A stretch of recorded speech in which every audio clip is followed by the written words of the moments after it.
Creating citizen armies in one way is, it's disgusting, because what you do is you get young kids and you can mold their minds easily, and we saw them chanting and crying, and they'll follow any leader, whether it's in a black shirt, a brown shirt, a red shirt, whatever the shirt might be.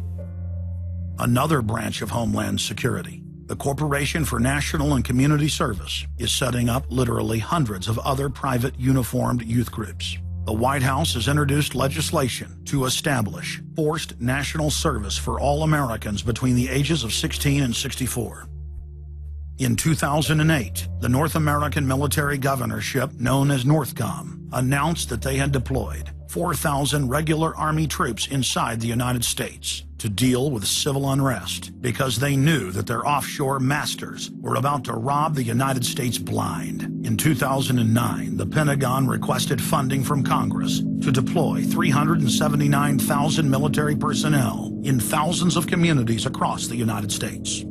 And now, legislation has been introduced in Congress to expand a system of FEMA concentration camps across the United States under the National Emergency Centers Act, H.R. 645.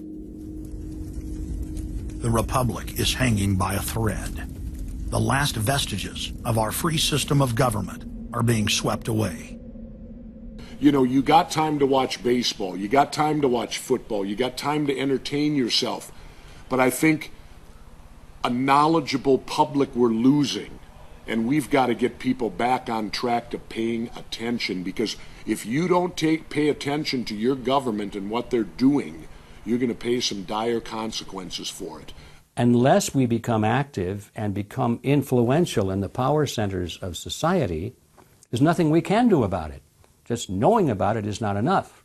And as long as we are given at election time an option between the Republican candidate or the Democrat candidate, both of whom have been selected by members of the Council on Foreign Relations and both of whom have the same general policies, that's not going to change anything either. So the real issue is, so what? And the answer is we've got to recapture control of the power centers of society. The people have a decision to make. Our nation has been seized in the jaws of a global corporate takeover. The Republic is passing into history. We're losing our freedoms. And it's up to every man, woman, and child in the United States to decide whether we're going to be fooled by the slick propaganda of the social engineers or whether we're going to restore the Republic. The values expressed by our founding fathers in the Declaration of Independence and other documents are very important to these times, and it's now our chance to manifest those documents. Now is the time for all good men to come to the aid of their country, because the country is being stolen from us in broad daylight. Not only stolen metaphorically, but financially as well. The numbers don't lie.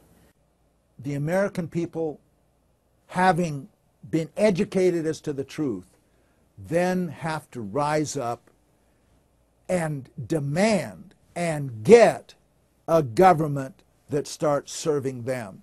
We need a change, and it isn't going to come from Democrats and Republicans. It has to come from the American people. Dissension is the greatest form of patriotism, and I believe that. Because if you don't hold your elected officials' feet to the fire and pay attention, you are going to get bad government. So it's imperative for all of us. It's our job as citizens of this great country to pay attention. This is our last chance to not relive history. Hundreds of nations have fallen to tyranny in the last century alone. America is a prize coveted by the despotic megacorporations that now dominate our planet. If their world government is truly to rise, freedom and the republic for which it stands must fall. Now is the time for all good men and women to come to the aid of their country. One of the greatest events in history is taking place before our very eyes. For many generations into the future, our progeny will look back on this time as either a place where humanity rose to the challenge and made a stand against the forces of darkness, or as a time when the planet fell into the grip of a merciless high-tech tyranny.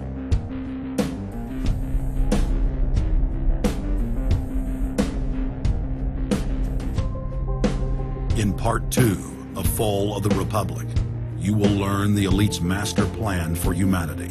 But more importantly, you will learn how to stop that plan, reverse the criminal tide, and reignite the flame of liberty on the long march to man's ultimate destiny.